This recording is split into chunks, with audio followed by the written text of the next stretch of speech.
Welcome back to Lesson 17 of the Napoleon Hill 17 Universal Principles of Success. And on this momentous lesson, we will be discussing and uncovering in great depth Napoleon Hill's Lesson 17, entitled Cosmic Habit Force. Having successfully applied these principles in their careers, our distinguished guests will be sharing their own diverse stories, experiences, and insights as it relates to this powerful lesson. On this program, we have a power trio who really know and understand firsthand the enormous power that comes with implementing this principle of cosmic habit force. So before we enter this tremendous session together, on behalf of the Napoleon Hill Foundation, it's our great pleasure and honor of introducing our dynamic panel of guests. And they are Judy A. Williamson, Dr. Ivan Meisner, and Shane Moran. Judy Williamson is the Educational Director for the Napoleon Hill Foundation World Learning Center at Purdue University. She's also a prolific author, as well as the author of the Napoleon Hill Yesterday and Today Eason, with a readership of over 50,000 weekly worldwide. She conducts training seminars and workshops locally, nationally, and internationally. Judy was 6 years old when she was first introduced to Napoleon Hill via the Channel 9 WGN series that she was watching with her parents. Next, she heard about Think and Grow Rich while she was in high school and knew at that time that it was a classic work of motivational literature. In her 40s, she was introduced to the works of Napoleon Hill in greater depth by her mentor, Dr. George Selfer. Dr. Selfer convinced her to take the entire course 3 times from him. He told his wife that he was mentoring Judy because he saw that she would be able to carry the teachings further. And yes, indeed, in the fall of 1990, she did exactly that, becoming the director of the Napoleon Hill World Learning Center, and has devoted her life to teaching his principles ever since. And joining Judy Williamson is Dr. Ivan Meisner, who is the founder and chairman of BNI, the world's largest business networking organization. BNI was founded in 1985. The organization has over 6,300 chapters throughout every populated continent in the world. Last year alone, BNI generated 7.1 million referrals, resulting in almost $3.3 billion worth of business for its members. Ivan is also the founder of BNI Meisner Charitable Foundation and was recently named Humanitarian of the Year by the Red Cross. He's married and lives with his wonderful wife Elizabeth and 3 children in Claremont, California. Now, when Ivan speaks, business owners, you listen, and this is what Ivan says about Napoleon Hill. Every entrepreneur should read Napoleon Hill's Think and Grow Rich, for it is the foundation for success in both business and life. Ivan admits that Napoleon Hill was way ahead of his time. And thirdly, and equally, joining Ivan and Judy is Shane Moran, and Shane understands goal achieving and success. He's been an enthusiastic student of the Napoleon Hill principles ever since he was 19 years old. He became the vice president of sales and marketing for a major printing firm in Ottawa, Canada. At the age of 25, he assisted and helped streamline the launching of the world's first North American television network dedicated to success. In 2008, Shane teamed up with visionary Bernie Chua and co-founded Organo Gold International, the healthier coffee company, which has since become the fastest growing direct sales company in the world. Shane is the co-author of the Napoleon Hill's Path to Riches and wrote the preface to Organo's Gold Collector's Edition of the classic book, Think and Grow Rich. So with that said, welcome everyone to the lesson on Cosmic Habit Force. Thank you. Thanks for having us, Phil. Phil. Yeah. It's great to have you all, and to think of all 3 of you and the tremendous international impact you've had is just mind-blowing in each of your own unique way. Well, let's just begin with the first question, and since it's customary to go with ladies first, let's start with you, Judy. And let's start with the question, what is Cosmic Habit Force exactly, and what does it mean to you? Well, Napoleon Hill says cosmic habit force is the comptroller of the universe. In other words, it's the mechanism by which the universe operates. And it's the last principle that Napoleon Hill added to the system, the science of success, because I think many people during the time that he was writing might have thought it was too new age-ish, or he might have felt that he would scare people off. But to me, it's the principle that is the overriding presence that unifies all the other principles. When you think about it, we control our thoughts, we control control our habits that are the results of our thoughts, and by our habits we create our destiny. And it's just perfect. It makes perfect sense when you study it in depth. And watching people like Ivan and Shane, and working very closely with Shane in many of our projects together, I can see it in action, and I know they can too. So I just want to reiterate what Napoleon Hill said. It's the mechanism that runs the universe. It's the mainspring of the universe. Wonderful. Spoken like somebody who's been teaching this for 14 years every day. Longer than that, Phil. Now, come on. No, I taught it before I was the educational director. True. I like to teach it even more than I am now. But Wonderfully said. Ivan, would you like to give us your perspective? You've written a whole book on creating habits. Yeah, I think the description we just heard is outstanding. The only thing I would add to it is the Habitforce has both a positive and a negative potential application, according to Napoleon Hill. And the negative application is, in some ways, very easy to happen if you don't have a plan and a strategy to apply it, because people tend to fix their thoughts on things that have happened to them as opposed to where they want to go. And so the bottom line is that if you don't have a plan, it's going to apply to your life anyway, but it'll probably apply in a negative way. Well stated. Yeah, and it really speaks to the importance of having that definite chief aim plan that Napoleon Hill incorporates in this whole lesson. Shane, love to hear your perspective on this. Well, yeah, I'd like to just give you an example maybe of how I view this topic. Of course, I'm a student, and I always will be, I guess. Every time I read the book, I find new pages that weren't there the last time I read it, but everything in nature, for example, grows, and the law applies. This is a universal habit. And, for example, in the soil, you've got a predetermined pattern. For example, vegetables and flowers and trees and fruits, they grow of its own specific and predetermined pattern. So if you're growing a carrot, it's always going to grow into a carrot. It's not going to grow into a tree or a flower.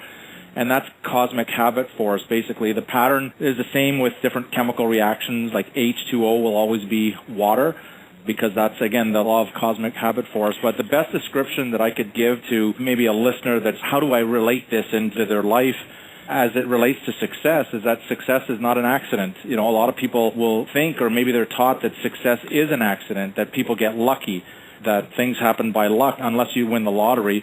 But saying success or successful people are lucky is probably one of the biggest lies that we're ever told. It's not a lottery ticket. So the cosmic habit force is the law that says that the universe has specific patterns, and we can apply those patterns to our own lives. And so when the human mind is focused, for example, on the definite major purpose, which is the first lesson, the law of cosmic habit force goes into action like immediately, and it starts attracting the individual. It starts attracting the person to the equivalent of what that person is focused on. And I agree exactly with what Ivan says. It works both ways, not just in the positive. So successful people are always focused on positive, but you'll often find people that always talk about not having enough money, for example. They talk about not having enough money. They talked about it last year. They're talking about it right now, and they'll be talking about it next year. But they're focused on not having enough, not having enough, not having enough. And guess what shows up, Phil? Not having enough. Not enough. Successful people, on the other hand, tend to focus their mind on the vision of what they want to have happen. They talk about things that maybe not here right now, but they'll talk about where they're going in a year from now. They'll talk about what's happening a month from now or 6 months from now. And just by focusing their energy, you apply the law of cosmic habit force. Fabulous. How has the incorporation of cosmic habit force contributed to the enormous success that you've achieved? And Ivan, maybe we can go to you. What are some of those habits that you discovered and nurtured that really attributed to your success in building B&I, for instance? For me, to a very large extent, it's systems and applying the systems consistently. I've always felt that it's best to do 6 things 1,000 times instead of 1,000 things 6 times. Right. And if you can have systems and then leverage your effort by teaching other people's systems, those same systems, and everybody being on the same page, rowing in the same direction with the same purpose, that you're going to achieve a higher level of success. And that's really been my focus. B&I, we now have 6,300 groups in 50 countries around the world. So we literally have 6,300 meetings a week. Well, if you don't have a system and you don't teach people the system, it would be total chaos, especially if you're talking about entrepreneurs, because it's like herding cats.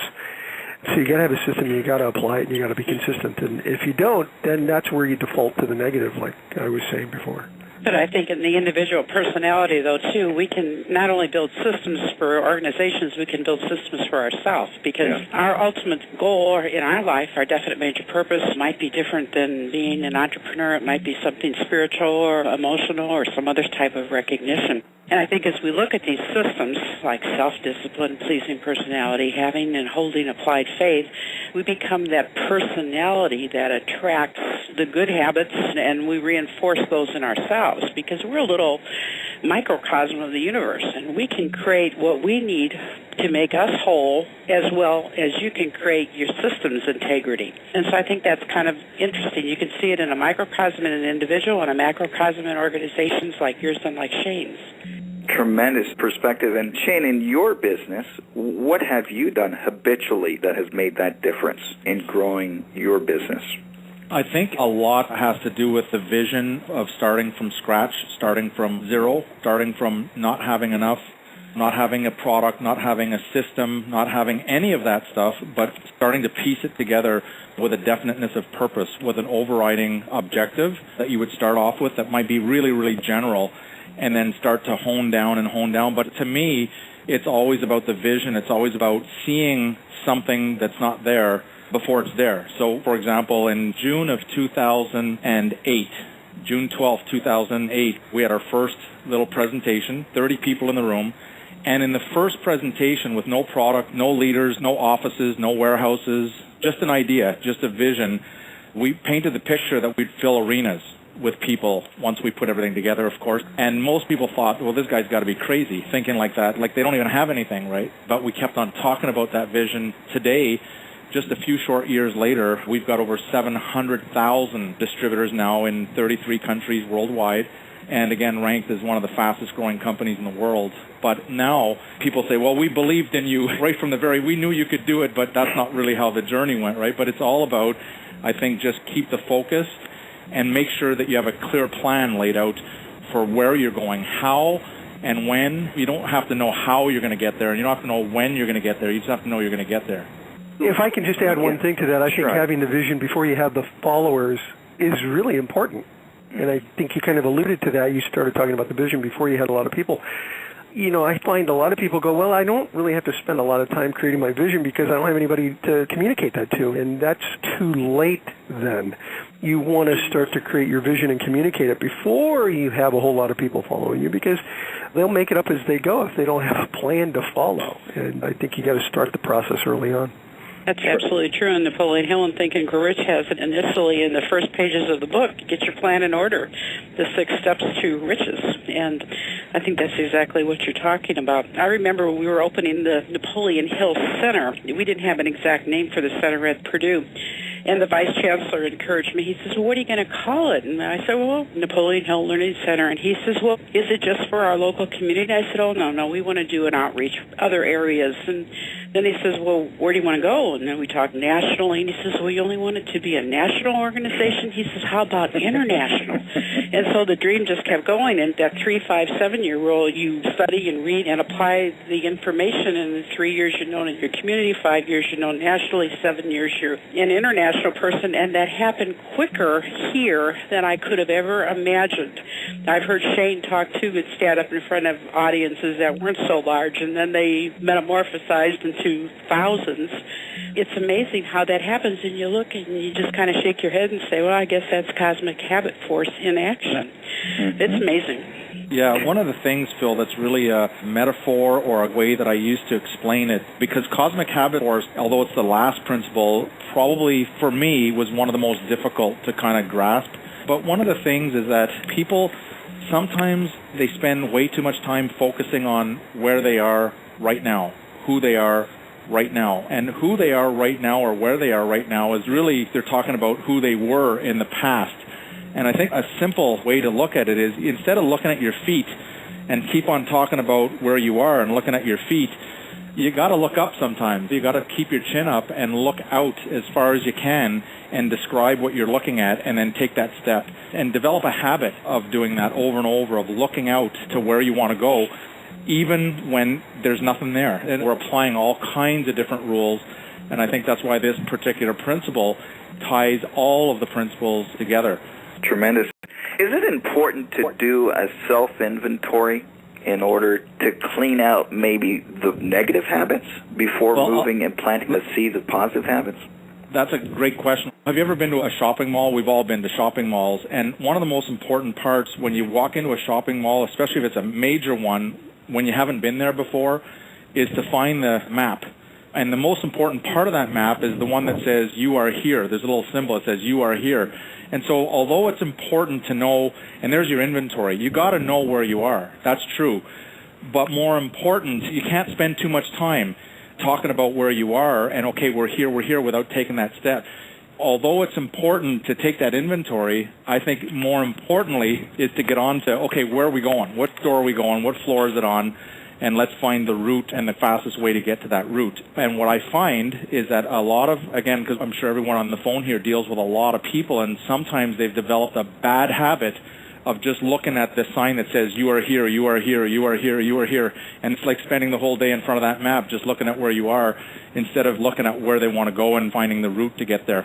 Yeah, I couldn't agree with that more. I find that if people focus on their weaknesses, they become an expert on their weaknesses and not on the solutions. Yeah. And so what you need to do is to really focus on where you want to go as much or more than where you are. Your metaphor is a good one. Where am I now? It's good to know that. But if you obsess or focus too much on that, then you just become an expert on where you've been and not on where you want to go. Yeah. Yeah. That's very true. It's so interesting how all the other principles seem to just get funneled into this final principle of cosmic habit force, such as self-discipline, going the extra mile. Judy, what lessons really resonate with you in terms of the coherency between cosmic habit force and the other principles? You know, I like that metaphor of the sailing ship, the tall sailing ship with the sails that are marked with each of the principles. And Napoleon Hill uses that as a visual aid, or at least he did when he was teaching the classes himself, to show that if your sails are filled with your winds of enthusiasm, then you will reach your destination in a quicker way than if you don't even put your sails up. And I think that each of the little tidbits that he gives us and all of the other 16 principles are lessons that enable us to manufacture those habits that are good habits versus bad habits to get us to our destination of choice in a quicker way. No one can tell us where individually we want to go. We have to make that decision. But once that decision's made, it's our fault if we don't take that initial personalized action to get ourselves to put one foot in front of the other. Shane's exactly right when he says you're standing in front of a map and you're looking at something and you're not moving, you're pretty much lost in the realm of not making a decision. And by not making a decision, you absolutely are making a decision. You're deciding not to decide, and so you're gaining no ground in that way. And once we enable people to kind of comprehend that and look at what happens when they do take a step to make a decision, either a good or a bad one, and then see the consequences, because it truly is all cause and effect, they can begin to relate the principles to themselves and say, well, I have self-discipline, I do have a pleasing personality, I do hold faith, and they can begin to use some of those characteristics and look at improving themselves individually so they can produce the outcome that they want in their life. And I think that's all part and parcel to the whole, and I think Napoleon Hill was absolutely brilliant with holding cosmic habit force until the very end, because it's like the laws of the universe, and it gets to be a biblical thing almost, because when we look at it, we do realize that we didn't put ourselves here. Some power far greater than we are has orchestrated this whole thing, and we're a player in this universe. So once we recognize our part, then we can get on with what we find that we can do. Yeah, it's so interesting to look back at those principles and cultivate habits in it, whether it's asking our questions, am I habitually going the extra mile? Am I habitually thinking positive? Am I habitually using self-discipline or applied faith, or habitually being engaged in a mastermind group or a referral organization, you know? And that's a real roadmap. Ivan, you talked about cultivating a plan and a system. For the person that says, where and how do I begin, what kind of advice could you give them? Well, first, write everything down that's working, which is what I did with BNI. I wrote everything down that I was doing that seemed to be successful, and then improve on it as I went, to constantly tweak and add to and develop what started as a basically 5-page manual is now a 900-page manual, and it happened because I have written everything down, and then as I train people, they wrote everything down, and you create a turnkey approach to operating a business that works well. Wow. And Shane, would you like to add to that in terms of giving your insights on how to create a plan, an action plan for winning habits? Yeah, I like to keep things real simple. And so if it's complicated, I'm not doing it, number one. And if it's complicated, I can't teach it. If I can't do it, I'm not teaching it, and it's not going to duplicate. And I think if you want to grow a larger organization, you have to find something simple enough that most people can do. And so the strategy that I used is I just figured out, very similar to Ivan, step by step, what are the steps that are actually working for me? How do I take the smallest step just to generate some income? Because we teach people how to generate income and how to grow a business. And so how do we make that income? Does it work? And so we took a magnifying glass and broke it down and kept on breaking it down to the simplest things, from the questions to ask to the steps to take. Real simple, okay? So the philosophy basically is this. You learn how to generate $1, then you can generate $10, and then you can generate $100. But if you don't know how to make the dollar, it's going to be hard to make $100,000 or $10,000 or $1 million, right? But if you can figure out how to make $1, then you can get good at it, and you get good at it, and you can start teaching other people what is causing your success. And so that's kind of that system that Ivan talks about. It's mandatory to have a system, something that's consistent. Like McDonald's, for example, has a system. They don't put the fries on the right-hand side, they put them on the left-hand side, and they do things in a very, very specific way because they've created a success system around that, and one of the most successful franchises in history. Same thing. It's the same thing. What the commonality is they have a specific system. This is how we do it here, and this is how it works, and you just break it down step by step until you've got the whole thing refined, and you keep on tweaking it. Never major changes, always small increments, make it better and better and better as you go. So there's small enhancements to the system. We're never looking for a major overhaul, just little tweaks here and there to make it even better.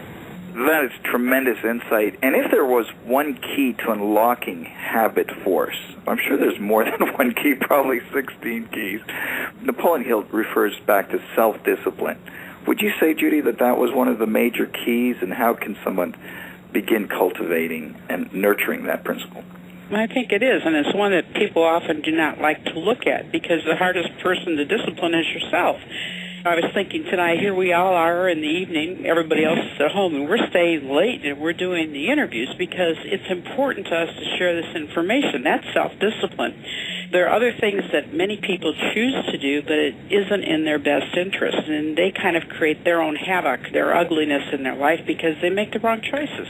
We see it every single day. Here at the university, we see students not going to class, not having assignments, not making a commitment to fulfill the syllabus of the class because they just don't feel like it. Or they're not watching the videos if they're doing an online class, or it's something. But those are all choices, and that involves self-discipline. And Napoleon Hill said this himself. He said when he followed his own plan, he was successful. And when he didn't follow his plan, he wasn't successful. So he tried it out on himself, and it worked for him. But how do you cultivate self-discipline? I think it's mind over matter. And one of the things that I like to use is I like to use auto-suggestion. I'm a big fan of Emile Coué, and I like to read the techniques that he's delivered to people to kind of reinforce the habits that they want to see manifested in their life. And I think these self-affirmations, the auto-suggestions, and the desire to repeat something. I have to say what Shane always says. He says, it's easy, it's simple, it's coffee. I mean, I could hear it in my sleep. I've attended enough of the meetings to pick that up. And Napoleon Hill, he has the catchphrases too, and they become almost biblical in proportion to how the people use them. For example, in every adversity, there's a seed to an equal or greater benefit. What the mind of man can conceive and believe, the mind of man can achieve. And you hear those and you say those to yourself, and you have to admit they're correct. You have to admit that. And once you make that admission, if you're truly interested in self-advancement, you're going to have to make the right choice then. And so I think by cultivating good thoughts, you cultivate good actions, and that creates good outcomes. Mm-hmm. Excellent. And Ivan, you've observed the really successful people in your organization. What habits have they embraced that really have set them aside from the rest? Yeah, you started the conversation with what's the one secret, and my answer to that generally is that the one secret to success is that there is no one secret. There's really many different things, and one of the things that we've been talking about is having a simple plan, a simple strategy, and I think what's important to differentiate here is really the difference between simple and easy. I think that what we are talking about, it's got to be reasonably simple. When I say there's a 900-page manual, it's a reasonably simple manual. I mean, it's a step-by-step, do this, do that. However, it's not easy. If it were easy, everyone would do it, and they don't. A lot of the things that get people to a point of success, it takes hard work. Hard work and, as Judy mentioned, good choices. You got to do both, and don't confuse simple with easy. A lot of the secrets to success are pretty straightforward, but they're rarely easy because the implementation of them takes hard work. Yeah, very good. Very good I analysis. agree on that point between easy and simple. It has to be a simple. The concept, in my opinion, has to be simple. And so if it's simple, it's easy. But if it's easy, it's also easy not to do. If it's easy to do, it's easy not to do. And that's where the problem lies, is that it's easy not to do. And so anytime there's a step that you actually have to take the step or it doesn't get done, that's work. And work is not always easy. So the steps have to be easy, but the work has to be there all the time. So it's work, believe, and then you get paid. You can't get those mixed up. But on that note, for me, with that, it's always been what I found in just teaching and working with people and mentoring people is that most of the people, when they start, they have no idea what they really want. They just have never thought of it. They really don't know. If you ask someone, okay, what do you really want? What is it that you really want? And most have never really given a lot of thought. They know what they don't want, okay? They know exactly what they don't want, but they don't really know it with clarity. And so having that definiteness of purpose, and I like to have fun with definiteness of purpose in that I want to break it down and maybe have a definiteness of purpose for the day. Have a definiteness of purpose for the week or the month. Have a major definiteness of purpose for your life. But get that habit going of having a definiteness of purpose of what you want to accomplish during the day, what you want to accomplish during the week, what you want to accomplish during the month and the year, and develop that habit. You know what Shane's saying? I like the analogy of thinking about your actions in your life as maybe little pearls that you do one at a time. Maybe those pearls are the items on your to-do list. You have 10 or 20 things a day, and you get some good vibes by crossing them off. But unless you string those pearls together with some type of a chain or a cord, you're never going to have that beautiful, worthy necklace to wear because you have to have that application of the cord, the chain, to hold all those pearls of your actions together to formulate that consistency in that thought. I was recently at a friend's new home, and there was a sign in the lobby pointing in a direction. You know, one said cafeteria, one said chapel, and this and that. And one said mission integration. And that one caught my attention. I said, oh, my goodness, could you imagine going to a place that you're going to integrate your mission? And just think what great things could be done there if people had all their little pearls in a row and they were able to assemble them into whatever it is they wanted to achieve and then wear that lovely outcome. That's true mission integration. And I think that's the revelation that we get with Cosmic Habitforce, because once we figure it out, we don't have to go back and think about it anymore. We know how it works, and that's the beauty in it. What are the foundational habits? Are there bread and butter habits that just cannot be ignored? For instance, physical habits, exercise habits, eating habits, thinking habits, reading habits. Would there be some fundamentals that you would suggest as being foundational? In my opinion, I would go with the habit of going the extra mile. The habit of doing more than you're paid to do. And I think that everyone can relate to any time they've received maybe more income than they expected. It was always because what came before that was that they did more than what the next person was willing to do. They took that extra step. They made that extra phone call. They attended the extra meeting. They stayed a little bit later.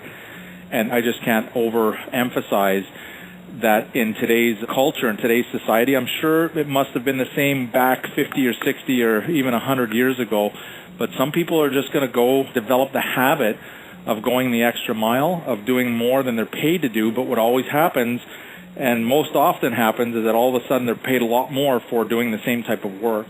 To me, that's one of the basic things that if someone's going to develop a habit, I'd like to have people develop that habit early on, the habit of going the extra mile. I think it's the habit, going along with what she said, Shane, of being of service.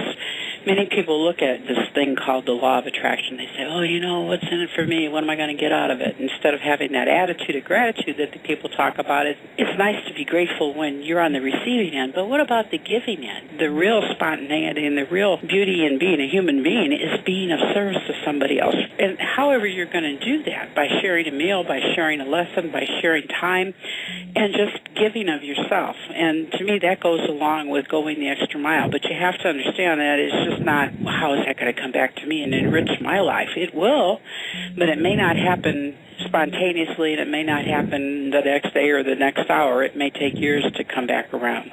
But I think it's important to be of service. Yeah. Well, I agree with that, and from a networking perspective, that's particularly important, and we teach philosophy in B&I called Giver's Gain.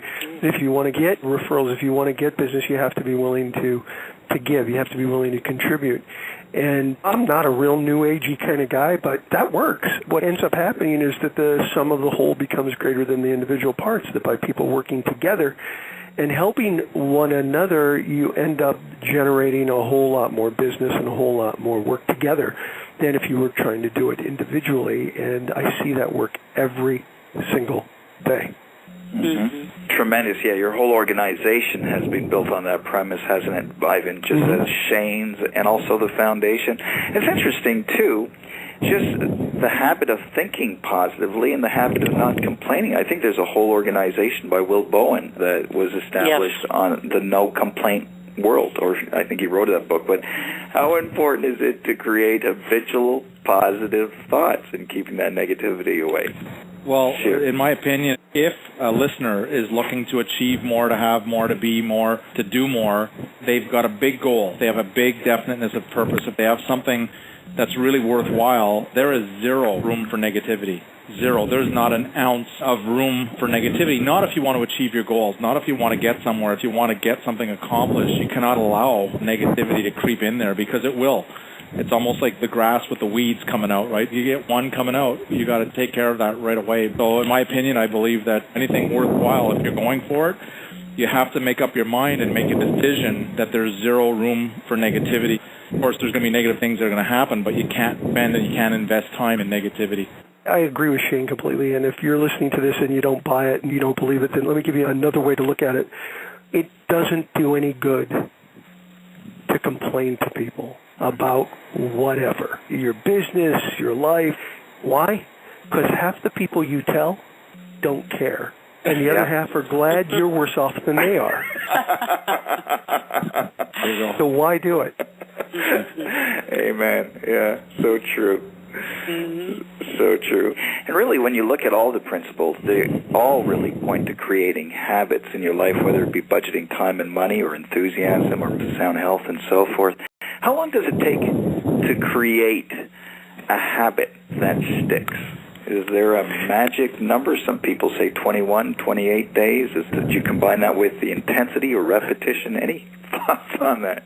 Well, the common statements about habits are that it takes 30 days, 21 days, and that time frame of making a conscious effort to change the habit before it becomes something that's automatic, something that you do by rote. It's like getting up in the morning. I'm an early riser, but I like to go to bed early, too. I'm up most days by 4:30, if not earlier.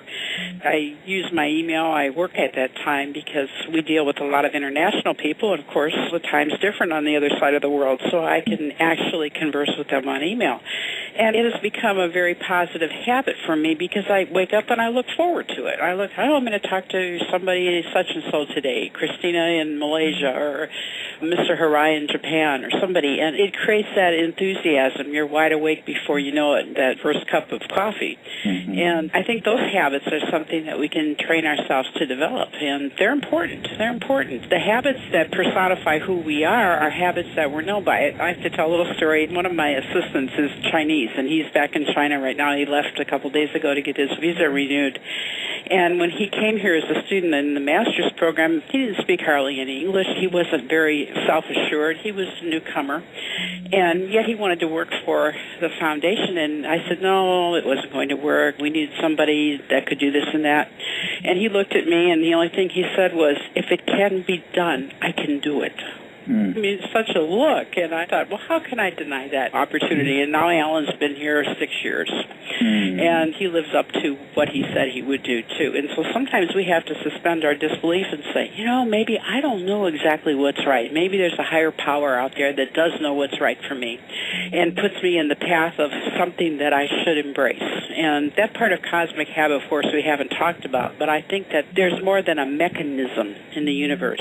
There's an almighty presence, a power that creates opportunities for us and puts us in that path to perfection, because that's the ultimate goal, I think, to return to the source as perfect as it is. And when we think about it that way, we become more than just a clog in a wheel type thing. But I'd like to hear your interest in that, Shane and Ivan. Back to the habit again, because you just almost had a little bit of flashback, because when I was learning about developing habits, I asked myself the same question: how long would it take to develop a habit? And so I looked at all kinds of different things. Little fun things that I would do is, for example, in the morning, if I was going to shave, instead of starting on the right or the left-hand side, I would switch. And to see how long it would take me to develop the habit of, instead of doing it one way, doing it the other way. And what I found was that the habit became a habit when it got comfortable. Because at first, if you're doing something, for example, let's use shaving as an example. Whatever someone shaves, and they're going to shave one side of their face, I think, before the other side. And what you do is you make a decision, you're going to switch. You're going to change that habit and switch over to the other side. Well, in the beginning, it's really uncomfortable. And so like with any habit, in the beginning, it gets really uncomfortable, but then all of a sudden, over time, and sometimes it takes 21 days, sometimes it takes 30 days, sometimes you have to say, I'm going to do it until, it gets comfortable. You can apply that to making cold calls if someone's in sales, or you can apply that to meeting new people. You can apply it to anything, but I just did it on so many different things. And I would say the answer to that question is it could take a little bit longer, it could take a little bit less, but when it gets more comfortable, then you've developed that habit. That's great. I've heard of switch batters, but never switch shavers. Yeah. Well, you could probably do it with pretty well anything, but that's how I started to learn a little bit more about developing different habits and how long would it take to get into that habit. But what happens over time, for example, the habit of thinking positively, of feeling good, the habit of making a decision that you're going to feel good now, all of a sudden what happens in the beginning again, it's uncomfortable. It gets uncomfortable, but all of a sudden what you notice is that it's uncomfortable not to have it that way. So when you have someone that's a very positive thinker, because they've habitually, over a long period of time, they're thinking positive, you put that person in a negative environment, they don't do too well. They're not comfortable anymore. And that's the type of thing that we find they want to get out of that energy, out of that vibration as fast as possible because it's too uncomfortable. Now, you can also take a negative thinker, someone who's always negative, always complaining, always talking negative, always talking about the past and the negative stuff and the hard feelings, and you put them in a positive energy, they don't do too well either. And some of people, they just don't do well in that kind of environment because it's way too uncomfortable in the beginning. That is terrific insight. And believe it or not, we are coming to the end of our discussion. But it's been a wonderful time together. And perhaps we can close off by asking this question. If there was one takeaway that you can impart to our listeners that they can apply today in light of cosmic habit force, what would that be? And with that, could you please let our listeners know where they can find out more about your organization and the products and the services that you offer? And perhaps, Ivan, we can start with you. Sure. I think one of the things that I like to share with people is that success is really about the uncommon application of common knowledge. There are no big secrets. I've been interviewing people for dozens of years and asking them what their secret to success is. And all these years, I've never heard anyone say anything to me that made me go, oh, my goodness, that's the secret? I had no idea. Nobody ever told me that was the secret. It's there. And Napoleon Hill, as you said in my intro, he was way ahead of his time. I mean, he was talking about things that are universal truths and are applicable still today. And it's there. The key is the uncommon application of this common knowledge. It's applying it in a way that works, in something creative, possibly something new, but it's taking these ideas and applying them consistently. That's what it takes, I believe, to be successful. Consistent application and repetition. That's great. Now, Ivan, there's a couple of sites we can visit you at. Could you tell us where we can learn more about your speaking engagements, your products, your books, and BNI?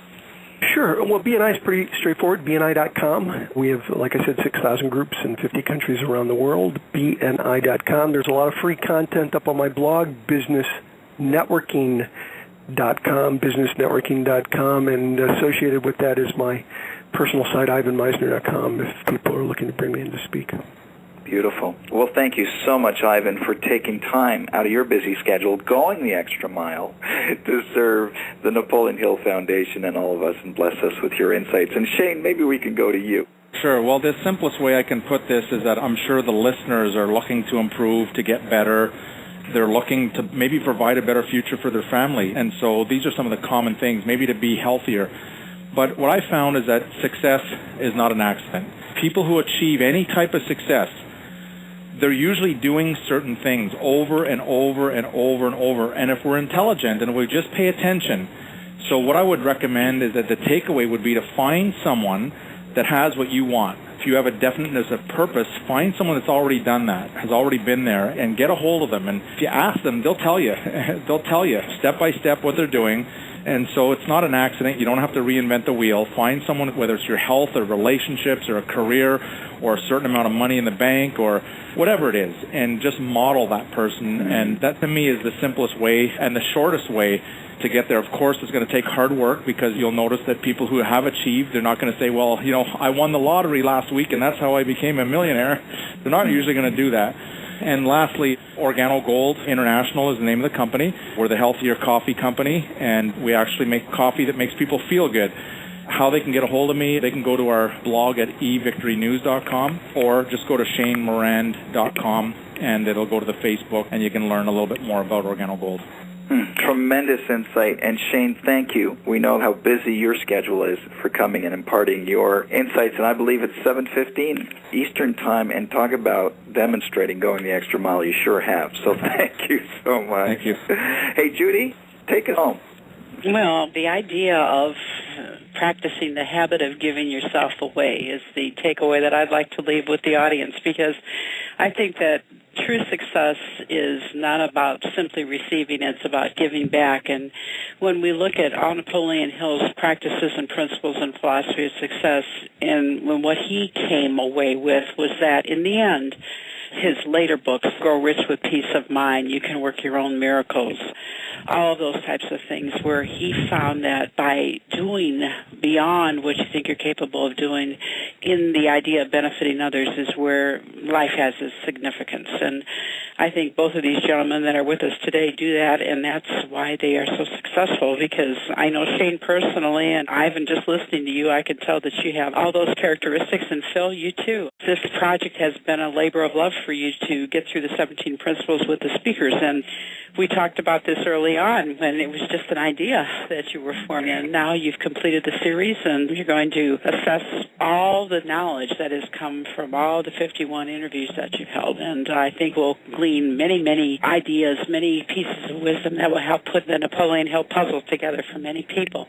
But what we do at the World Learning Center is we have seminars, workshops, training classes, et cetera, and you can access this material by going to our website, which is www.naphill.org. And our classes are a series of trainings that anybody can take. And you can read the books, too. They don't have to take the classes. But we offer that. And then weekly I do an electronic e-zine. It's called Napoleon Hill Yesterday and Today for tomorrow. And that's free of charge. We send that out every week. And it's kind of the way that I have an opportunity to teach a lesson to our 50,000 subscribers that read that thing. And so we'd like to invite people to learn a little bit about Napoleon Hill by doing those two things, going to our website and subscribing to our e-zine. Tremendous. Judy, thank you so much. Again, going the extra mile, you're working late just to be able to impart your knowledge and your gifts to the world. And Napoleon Hill Foundation is certainly fulfilling its mission in a tremendous, tremendous way because of you and Don and so many of your team members. Well, that covers the 17 lessons of success and lesson 17 of Cosmic Habit Force. If I may throw in my 2 cents worth. I believe there's a saying that says, watch your thoughts because they become your actions. Watch your actions because they become your habits, and watch your habits because they become your destiny. Ivan, Judy, Shane, thank you so much for coming on to this program. It's been a real blessing having you on. Thanks, Phil. Thank you, Phil.